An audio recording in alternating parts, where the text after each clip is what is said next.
مقام في الذرى صعب المنال، بلوغ رقيه شبه المحال، رافع دون رفعته الثريا، ودون بهائه بدر الكمال.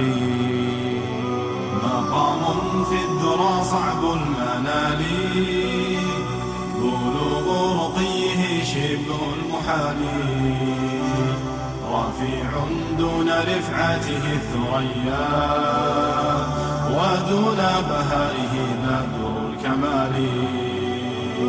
له آل النبي الغر نالوا، فآل المصطفى أكرم بآله، ميامين عمالقة عظام، بدين محمد بالغ المعالي. الحمد لله رب العالمين، والصلاة والسلام على رسوله محمد وعلى آله وأصحابه ومن تبعهم بإحسان إلى يوم الدين. قال الله تبارك وتعالى في القرآن العظيم: فأعوذ بالله من الشيطان الرجيم: عسى ربه إن طلقكن أن يبدله أزواجا خيرا منكن مسلمات مؤمنات قانتات تائبات عابدات سائحات ثيبات وأبكارا. وإذا قال الله تبارك وتعالى: واتخذوا من مقام إبراهيم مصلى وعهدنا إلى إبراهيم وإسماعيل أن طهرا بيتي للطائفين. وإذا قال الله تبارك وتعالى: ولا تصلي على أحد منهم مات ولا تقم على قبره. صدق الله العظیم. خدمت بینندگان عزیز و گرامی شبکه جهانی وصال حق و علاقمندان برنامه الگوهای هدایت، السلام علیکم و رحمت الله تعالی و برکاته. خوشحال هستم از اینکه یک بار دیگر خود را در کنار شما عاشقان اصحاب پیامبر اکرم صلی الله علیه و سلم، خصوصا و بالاخص دوستداران خلفاء الراشدین و بحث ما که از سیدنا عمر فاروق رضی الله عنه است، خود را در جمع شما میبینم و الله سبحانه و تعالی برای همه ما و شما توفیق بدهد تا اینکه پیرو واقعی این شاگردان مکتب محمد رسول الله صلی الله علیه و سلم باشیم.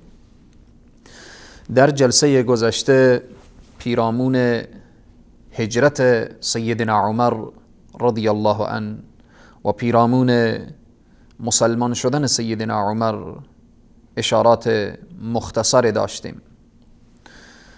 بحث ما ارتباط به موافقات سیدنا عمر رضی الله عنه در قرآن عظیم الشان هست. حضرت عمر رضی الله عنه نسبت به سایر اصحاب پیامبر اکرم صلی الله علیه و سلم دارای شجاعت و شهامت بیشتری بودن. بناهن وقتی که میگیم دارای شجاعت و شهامت، یعنی این که سیدنا عمر از رسول معظم اسلام صلی الله علیه و سلم حکمت بعضی از کارها را پرسان میکردن و رأی نظر خود را نیز به صراحت کامل بیان میکردن.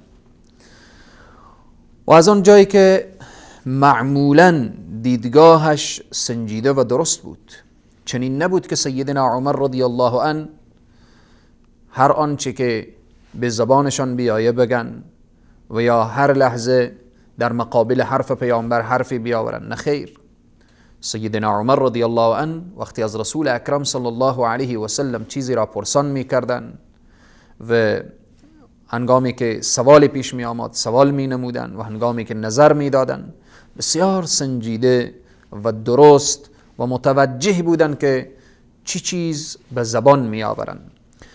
به همین که سخن سیدنا عمر سنجیده و درست بود، گاهی آیات قرآن در تایید نظر سیدنا عمر رضی الله عنه نازل می شد. حالا اشاره به این آیاتی که به تایید قول سیدنا عمر یا به آرزویی که سیدنا عمر کرده بودن از الله سبحانه و تعالی یا آیات نازل میشه. سبحان الله، چی جایگاهی، چی مقامی، چی منزلتی که وقتی درخواست میکنه سیدنا عمر از الله سبحانه و تعالی و از رسول الله صلی الله علیه و سلم، مطابق به درخواست سیدنا عمر رضی الله عنه آیه نازل میشه. به گوشه ای از این آیات اشاره میکنیم.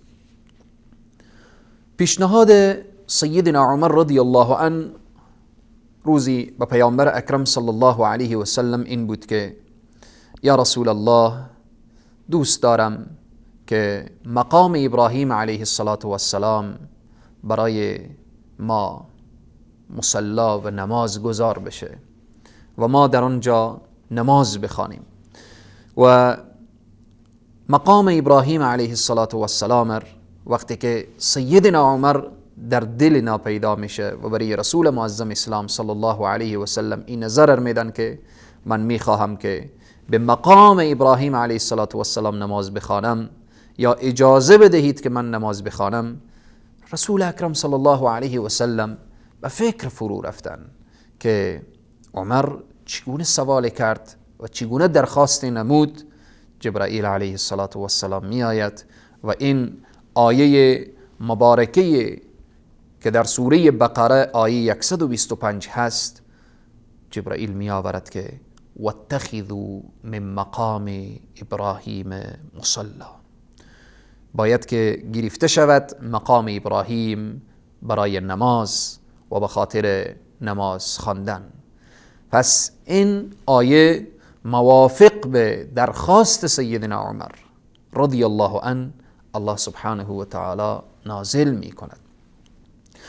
و همچنین به حضرت عمر رضی الله عنه خبر رسید که همسران پیامبر اکرم صلی الله علیه و سلم حرف را گفتن که سبب ناراحتی رسول معظم اسلام صلی الله علیه و سلم شده، و یا اینکه خبر رسید که رسول معظم اسلام صلی الله علیه و سلم از دست همسران خیش تا اندازه ناراحت هستند و ناراحت شدن.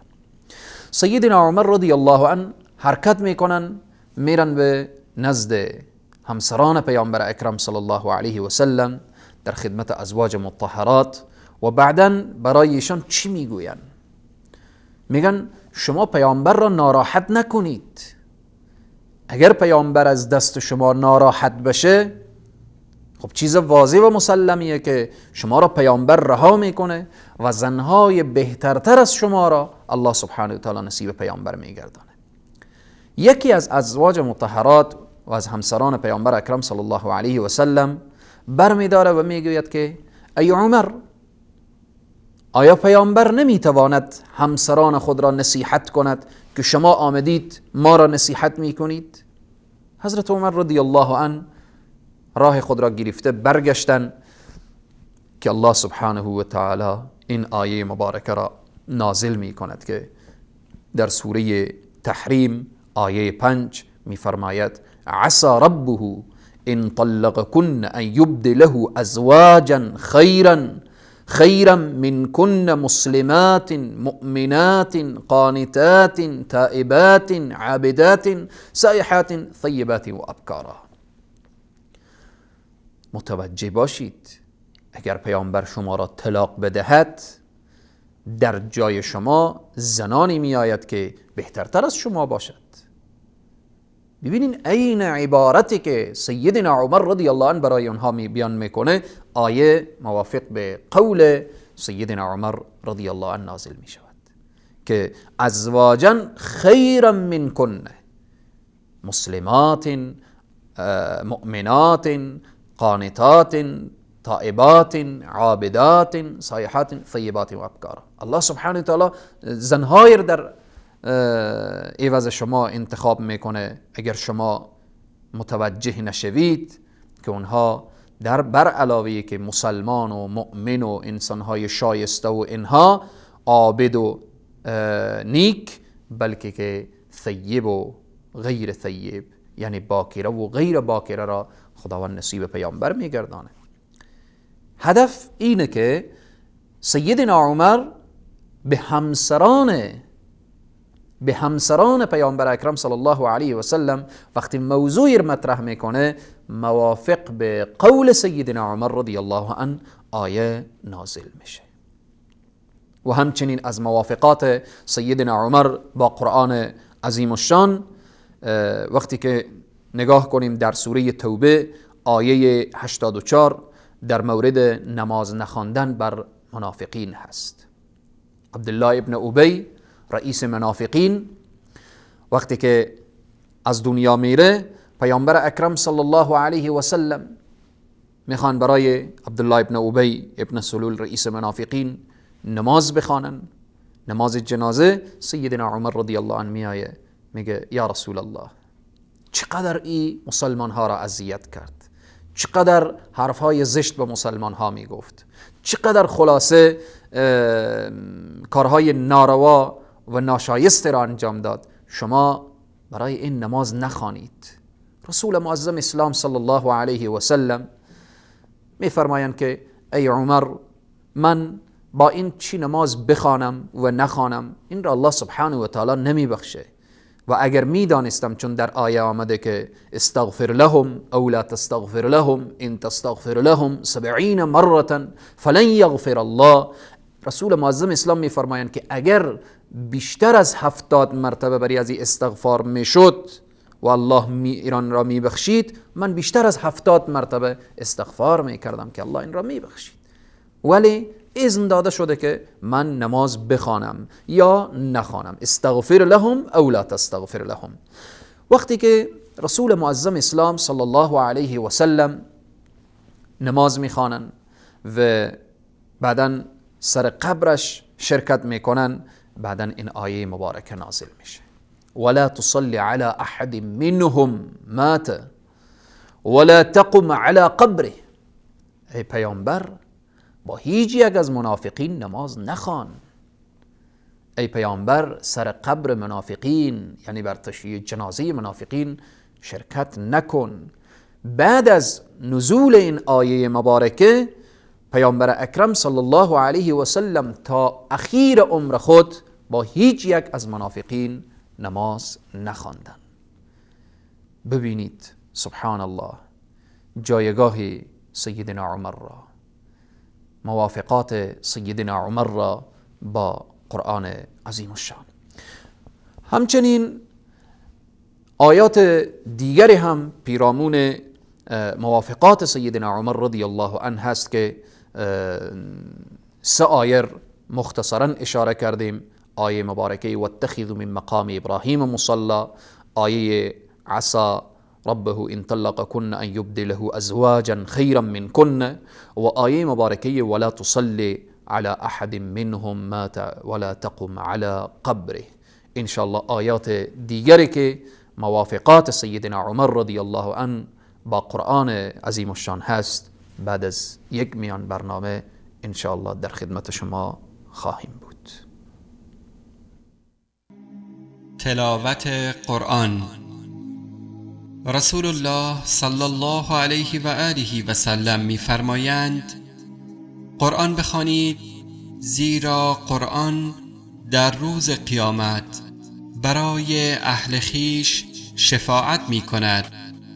زهراوین را یعنی بقره و آل عمران را بخوانید، زیرا که در روز قیامت همانند 2 پاره ابر سفید و نورانی یا 2 سایبان یا 2 دسته پرنده می آیند و از اهل خود حمایت می کنند. سوره بقره را بخوانید، زیرا تلاوت آن برکت و ترک آن حسرت است و جادوگران نمی توانند آن را حفظ کنند و نمی توانند بر خواننده آن تسلط یابند. اللهم اجعل القرآن شفيعنا وأنيسنا، اللهم ذكرنا منه ما نسينا، وعلمنا منه ما جهلنا، وارزقنا تلاوته آناء الليل وأطراف النهار.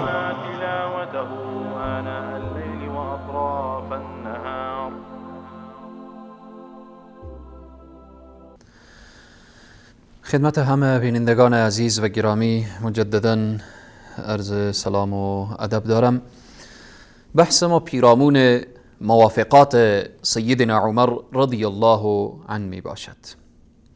آیاتی که در سوره بقره آیه 125 اشاره کردیم واتخذوا من مقام ابراهیم مصلی، و آیه سوره تحریم آیه 5 عسى ربه ان طلقكن ان يبدله الى آخر آیه، و همچنین آیه مبارکه سوره توبه آیه 84 ولا تصل على احد منهم مات على ولا تقم على قبره. و همچنین از موافقات سیدنا عمر رضی الله عنه که با قرآن عظیم شان شده مسئله آیه سوره انفال که الله سبحانه و تعالی در آیه 67 بیان میکنه، مسئله جریان اسرای بدر هست. بدر اولین غزوه و یا غزوه سرنوشت ساز امت اسلامی که در آن غزوه 70 نفر از مشرکین کشته میشه و 70 نفر اسیر میشه. رسول خدا صلی الله علیه و سلم پیرامون اسرای بدر با صحابه مشوره میکنن که چی باید کرد. اینهایی که اسیر شدن در مقابل این اسارت، مسلمان ها چی عکس العملی نشان بدن. رسول معظم اسلام صلی الله علیه و سلم همراه سیدنا ابوبکر الصدیق، سیدنا عثمان ذی النورین و سیدنا علی مرتضی و سایر صحابه مشوره کردن و بعدا با سیدنا عمر رضی الله عنه مشوره کردن که عمر نظرت چیست. اکثر صحابه به این مشوره دادن که یا رسول الله اینها را در مقابل فدیه بگیرید و آزاد کنید. و سیدنا عمر رضی الله عنه وقتی که مشوره گرفتن که عمر نظر تو چیست در قبال و یا در جریان اسرای بدر، سیدنا عمر رضی الله عنه چی میگوید؟ وقتی از اون نظر خواهی میکنن میگوید که یا رسول الله نظر من این هست، مشوره من این هست که فلانی از خویشاوندان من هست، اون را به من بسپارید تا گردنش را بزنم، و فلان کس از خویشاوندان سیدنا حمزه هست، از خویشاوندان حمزه هست، بدهید که تا حمزه گردنش را بزند، و همچنین فلان شخص از خویشاوندان و بستگان علی ابن ابی طالب هست، بدهید که علی گردنش را بزند. و هکذا بالاخره نظر سیدنا عمر در این بود که این اسرای بدر باید گردن زده بشه. رسول معظم اسلام صلی الله علیه و سلم وقتی که مشوره را، رأی اکثریت را به این دیدن که باید که اینها آزاد بشن و در مقابل فدیه گرفته بشه، و یا او که چیزی نداره باید که همون که فیصله شده بود از فرزندان مسلمانان را چند نفر را با سواد بگردانه و بعداً و بالاخره آزاد بشه. بعد از این که اسرای بدر، اونهایی که فدیه پرداختن و اونهایی که او شرایطی که گذاشته شده بود انجام دادن و اسرا بالاخره آزاد شدن، این آیه مبارکه نازل میشه در سوره انفال آیه 67. ما كان لنبي ان يكون له اسرى حتى يثخن في الارض تريدون عرض الدنيا والله يريد الاخره والله عزیز حکیم. برای پیامبر مناسب نیست تا اینکه نسبت به اسرای بدر، نسبت به این اسرا دنیا را خلاصه مد نظر داشته باشه. عرض الدنیا والله یرید الاخره، الله سبحانه و تعالی اراده آخرت را داره. بعد از نزول این آیه مبارکه پیامبر اکرم صلی الله علیه و سلم گریه میکنن، اشک میریزانن. سیدنا عمر رضی الله عنه برابر میشن، یا رسول الله چرا گریه میکنید؟ چرا اشک میریزانید؟ رسول معظم اسلام فرمودن ای عمر، اگر عذاب الهی نازل شود نسبت به این جریان، همه در هلاکت و در نابودی قرار میگیریم. سیدنا عمر گفتن چی شده یا رسول الله؟ گفتن این فرمان نازل شده، ما كان لنبي أن يكون له أسرى حتى يسخن في الأرض تريدون عرض الدنيا والله يريد الآخرة. سبحان الله. سیدنا عمر رضی الله عنه وقتی که نظر میدهد که اسرای بدر باید گردن زده بشه، از فوق آسمان ها به تایید قول سیدنا عمر رضی الله عنه این آیه نازل میشه که الله سبحانه و تعالی هم این را بهتر دوست داشت که باید که از اینها چیزی گرفته نمیشد و گردن زده میشدن. این آیه از جمله آیاتیه که موافق به قول سیدنا عمر رضی الله عنه نازل می شود. و همچنین آیات دیگری که موافقات سیدنا عمر با قرآن هست، مسئله استیزان یعنی اجازه خواستن. چگونه؟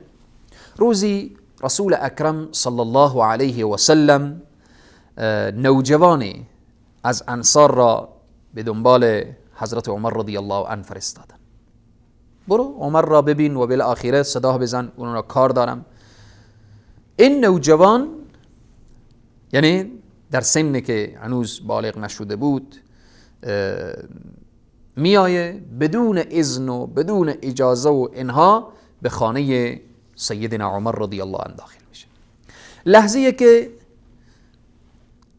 سیدنا عمر رضی الله عنه میخوان استراحت کنن، وقت استراحت هست، وقت این هست که شاید که در آن لحظه گوشه‌ای از کشف عورت شده باشه از وجود سیدنا عمر رضی الله عنه، و در آن حالت این نوجوان داخل خانه میشه و صدا میزنه. وقتی که این حرکت سیدنا عمر رضی الله عنه میبینن که یک طفل یا یک نوجوان بدون اذن و اجازه وارد خانه سیدنا عمر رضی الله عنه شد، سیدنا عمر رضی الله عنه در آن لحظه دست بلند میکنن، یا الله یا الله حکم را نازل کن که در وقت استراحت قید و قیوداتی باشه.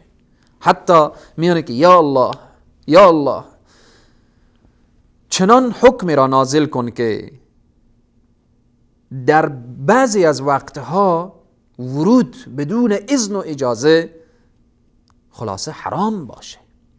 و در روایت دیگر می آورد که سیدنا عمر رضی الله عنه آمد به رسول خدا صلی الله علیه و سلم گفت. در یک روایت می آورد که جا در جا دست بالا کرد به طرف آسمان و از الله سبحانه و تعالی درخواست کرد. در روایت دیگر می آورد که میگوید ای رسول خدا، چقدر دوست دارم که خداوند احکام را در مورد اجازه خواستن نازل کند.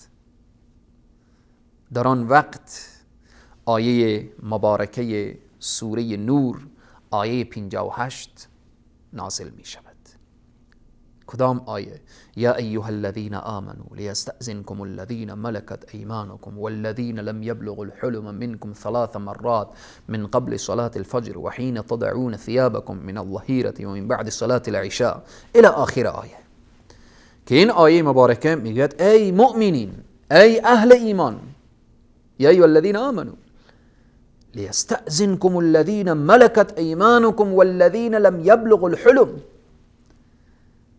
این آیه مبارکه برای اهل ایمان درس ادب را میدهد. ای اهل ایمان شما متوجه باشید که لیستأذنکم الذین، باید که اجازه بگیرن او کسانی که در تحت فرمان شما هستند، چی برده هست و چی طفل هست، اینها باید اجازه بگیرن. در چی وقت؟ در سه وقت. بدون اذن و اجازه در این سه وقت حتی طفل هم وارد خانه مخصوص شخص نباید بشه. قبل صلاة فجر، در وقت ظهر و همچنین بعد صلاة العشاء. اینها وقتایی است که شخص استراحت کرده، شاید که لباس خود را از تن کشیده باشه و بالاخره اون لباسی که لباس استراحت هست به تن داشته باشه. پس این فرمان، این آداب که بین امت اسلامی از جانب الله سبحانه و تعالی نازل میشه به درخواست سیدنا عمر رضی الله عنه است، که در یک روایت می آورد که وقتی اون نوجوان داخل شد سیدنا عمر دست بلند کرد، یا رب، یا الله، حکم را نازل کن که وارد شدن در خانه در چنین اوقات حرام باشه. در روایت دیگر میاره که به نزد رسول خدا میگه چقدر دوست دارم یا رسول الله که خداوند احکام را در مورد اجازه خواستن نازل نمایه. و این آیه مبارکه سوره نور آیه 58 یا ایها الذین آمنوا لیستأذنکم الذین ملکت ایمانکم والذین لم یبلغوا الحلم منکم 3 مرات، که این سه وقت منع میشه حتی برای این اطفال و برای نوجوان ها که بالغ نشدن، و در غیر این سه وقت قرآن اجازه میده که نوجوان ها و اطفال اونهایی که بالغ نشدن میتونن بالاخره وارد خانه بشن. و آیات دیگری که ارتباط به موافقت سیدنا عمر رضی الله عنه با قرآن را نشان میدهد که فقط این یک نمونه و بالاخره یک اشاره مختصری بود در این راستا. آیات دیگری که مثل تحریم شراب که به دعای سیدنا عمر رضی الله عنه نازل میشه، و همچنین مسئله حجاب که سیدنا عمر میگه یا رسول الله من دوست دارم که آیات نازل بشه که ازواج مطهرات خلاصه با حجاب باشن، زنان مسلمان با حجاب باشن، چون انسانهای خوب و بد در بین جامعه زندگی میکنه. آیات حجاب نازل میشه. بنابراین آیات دیگری که الله سبحانه و تعالی برای ما توفیق بده که این شخصیت ها را بشناسیم. یعنی واقعا او کسی که به سیدنا عمر رضی الله عنه لعن میگه نعوذ بالله یا نفرین میکنه یا در حقیقت سیدنا عمر را نشناخته، الله سبحانه و تعالی به درخواست سیدنا عمر از فوق آسمان ها آیه نازل میکنه، به خواهش سیدنا عمر آیه نازل میکنه. این قلب به سیدنا عمر کی داده؟